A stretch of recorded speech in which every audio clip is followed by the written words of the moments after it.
Kama umefungua application ya Tanzmed katika kipengele cha hedhi na kwa bahati mbaya ukakuta track ya hedhi yako haipo au imefutika kabisa, na kubwa zaidi ukakutana na page ya ujauzito, unajiuliza ni kwa nini. Na labda wewe si mjamzito na utarajii kupata ujauzito kwa wakati huo. Hivi ndivyo unaweza kurudisha track ya hedhi yako katika application ya Tanzmed katika kipengele cha hedhi. Fungua application ya Tanzmed na utabonyeza kipengele cha hedhi.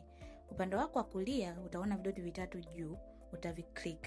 Ukishavi-click utasitisha ufuatiliaji wa ujauzito kwa kubonyeza sababu ya mengineyo, kwa sababu si mjamzito ama utarajii kupata ujauzito kwa sasa. Hapo ndipo utaweza kukamilisha kuondoa ufuatiliaji wako wa ujauzito kwa kupata ujumbe unaokuonyesha kwamba umemaliza ufuatiliaji wako wa ujauzito. Ili kurudisha track hedhi yako, utabonyeza kipengele cha hedhi na utajaza taarifa zako muhimu zote za mzunguko, kama vile siku yako iliyoingia hedhi, muda wa siku ya mzunguko na mzunguko wako unachukua siku ngapi.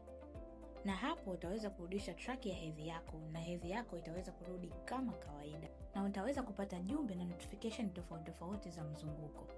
Download Tanzmed application leo ili uweze kutrack hedhi yako kwa urahisi.